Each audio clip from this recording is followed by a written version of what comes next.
Olá pessoal, tudo bem com vocês? Aqui quem está falando é o professor Danilo. Vamos para mais uma aula remota, desta feita para os alunos do 5º ano A, no turno do curso de Direito da EMES. Mas se você que não pertence a essa turma está aqui, seja também muito bem-vindo, é um prazer tê-los aqui comigo. Pessoal, a aula de hoje nós passaremos a tratar da execução trabalhista. Pois bem, conforme eu já havia mencionado em outras aulas, nós temos dentro do dissídio individual, o processo, aliás, dentro do dissídio individual, ele meio que se, entre aspas, se subdivide em dois processos, que é o processo de conhecimento e o processo de execução.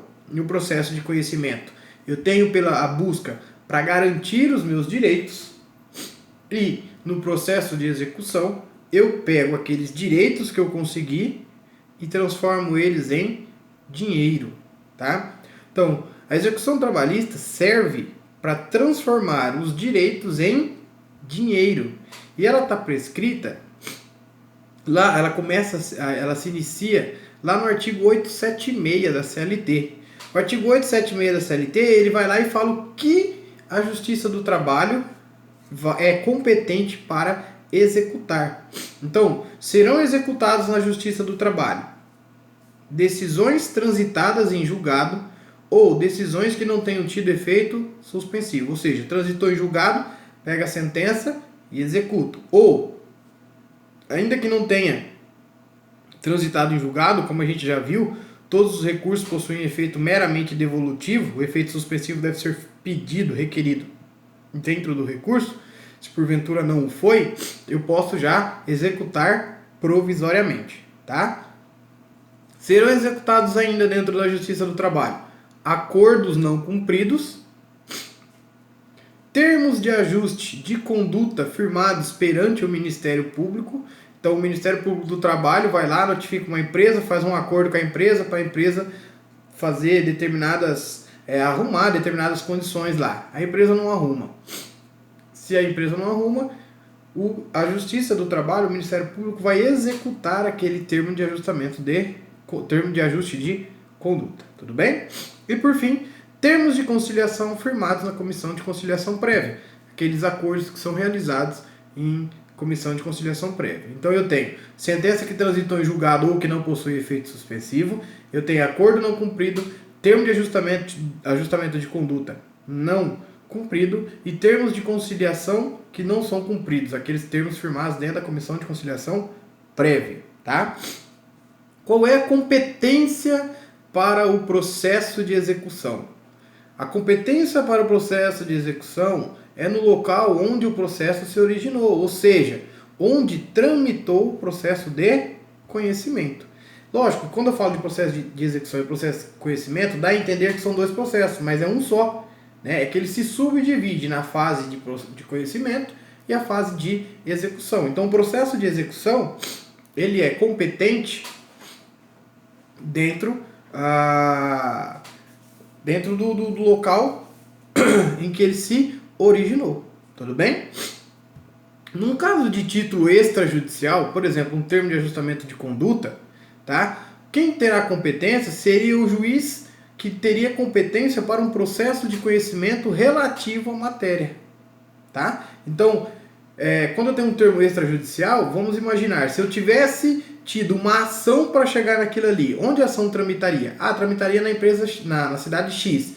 Então, para julgar aquele título extrajudicial, seria competente a cidade X. Tudo bem? A reforma trabalhista, ela trouxe uma modificação quanto à execução, pessoal. Antigamente, a execução era feita de ofício, transitava em julgado, o juiz já mandava apresentar o juiz mesmo executava, tudo, né, automático. Agora não mais, tá? A execução hoje será promovida pelas partes, tudo bem? O juiz só vai mandar executar de ofício se porventura a parte não tiver advogado. Antes, quando a parte tinha ou não tinha, era indiferente, o juiz já mandava executar de ofício. Agora não mais, tudo bem? Então, o juiz vai mandar intimar a parte, aliás, nem manda intimar, a parte deve apresentar a execução. O juiz só vai executar de ofício se porventura a parte não possuir advogado. E aí a gente remete lá em Direito Processual do Trabalho 1, quando a gente fala dos princípios da subsidiariedade. É importante falar que quando nós estamos na execução, em caso de omissão da CLT, primeiro busca-se a solução dentro da Lei de Execução Fiscal, a Lei 6.830 de 80, e não o CPC de uma vez. Então, quando eu estou diante da execução, pelo princípio da subsidiariedade, e havendo omissão da CLT, eu busco primeiro a Lei de Execução Fiscal. Se na Lei de Execução Fiscal eu não encontrar nada, aí sim eu estou apto a procurar no direito processual comum, direito processual civil. Tudo bem? Bom, a gente viu então onde se executa, o que se executa e quem executa. Ok. Agora a gente passa a falar da fase de liquidação da sentença. Liquidação de sentença por quê, pessoal? Geralmente no processo nós temos uma sentença ilíquida, né? Nenhuma empresa é condenada a pagar 10 mil reais de horas extras. A empresa é condenada a pagar tantas horas extras por dia durante tantos meses.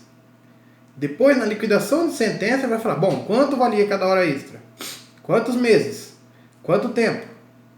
Né? Quanto valia, quantas horas? Quanto valia cada hora? Quantos meses? Então, a fase de liquidação de sentença, ela vem posteriormente. Ela vem para quê? Para pegar aquela sentença que é ilíquida e transformá-la numa sentença líquida.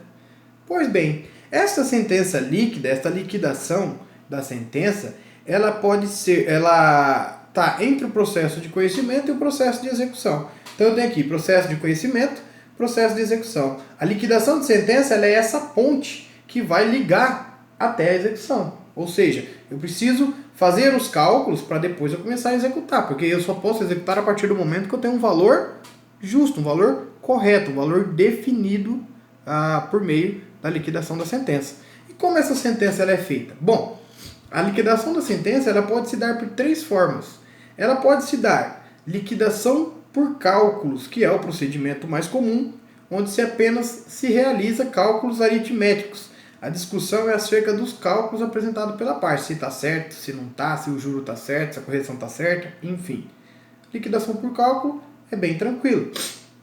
A liquidação ainda pode ser feita por artigos. E ela vai se dar por artigos quando tem que se alegar e provar fatos novos. Por exemplo, o juiz condenou a empresa a pagar horas extras, mas ele não apresentou nenhum parâmetro. Então ele não falou quanto vale a hora extra, quantas horas extras, ele só condenou em hora extra. Só isso. Então neste caso, eu não sei o valor da hora extra, eu não sei quantas horas extras, eu não sei qual é o período que ele fez hora extra. Neste caso a gente chama liquidação por artigos, ou seja, vai ter que se alegar em provar fatos novos, vai ter que se buscar quantas horas extras e por aí vai.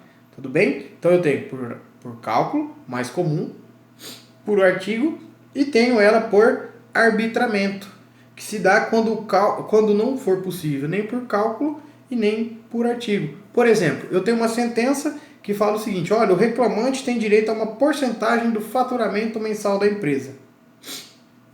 Ok, e quanto que é esse faturamento mensal da empresa? Eu não tenho. Então eu vou ter que fazer um arbitramento. Vai ter que se nomear um perito para fazer uma liquidação por arbitramento. Então ela pode ser por cálculo, ela pode ser por artigo e ela pode ser por arbitramento. Tudo bem? Pessoal, não é permitido inovar ou modificar a sentença liquidanda e nem discutir matéria pertinente à causa principal.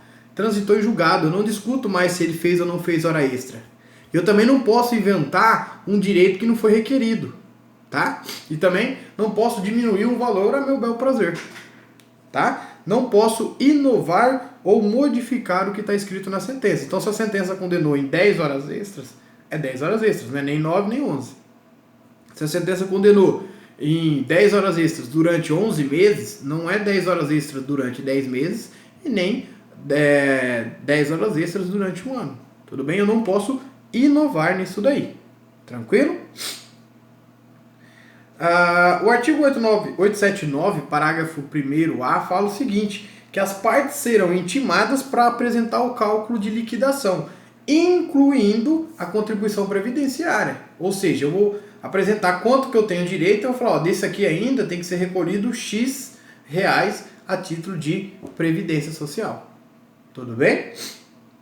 Após a elaboração da conta, abre-se vista às partes contrárias para que elas possam impugnar de forma fundamentada a indicação dos itens e indicar os itens discordantes no prazo de 8 dias. Olha o artigo 879, parágrafo 1º-B fala: as partes deverão ser previamente intimadas para apresentação do cálculo de liquidação, inclusive da contribuição previdenciária incidente.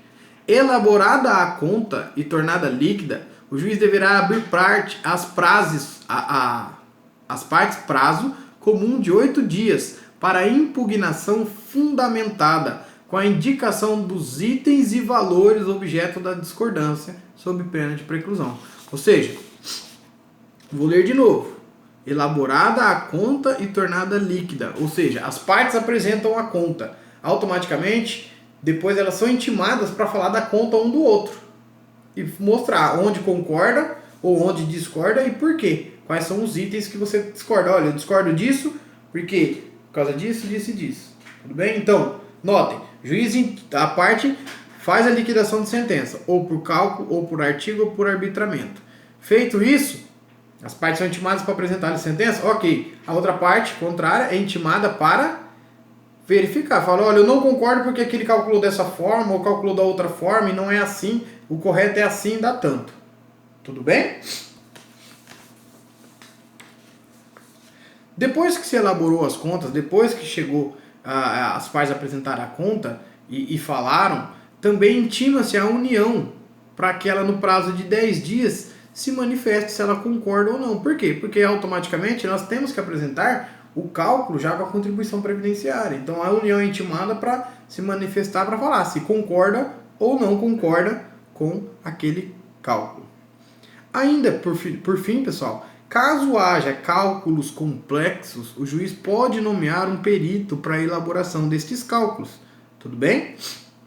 E aí, é importante a gente mencionar aí o seguinte: o material de vocês está falando assim, ó, a atualização dos créditos será feita mediante índice da poupança. Isso foi revogado, pessoal. Tudo bem? Isso foi revogado. Por quê? Porque a medida provisória deixou de existir. Então, o artigo 879, parágrafo 7º, ele possui uma outra redação diferente desta que está aqui, tá? Eu vou passar isso daí para vocês, tudo certinho, qual é o novo valor, tá? Mas para que não fique dúvida, a atualização dos cálculos terá juro de 1% ao mês e correção monetária. Tudo bem? Tranquilo? Pessoal, qualquer dúvida eu estarei à disposição online durante o período da nossa aula aí, tudo bem? Fiquem com Deus, se cuidem, isso não é só uma gripezinha e eu espero que em breve nós possamos estar novamente juntos aí conversando, ok? Fiquem com Deus, até a próxima.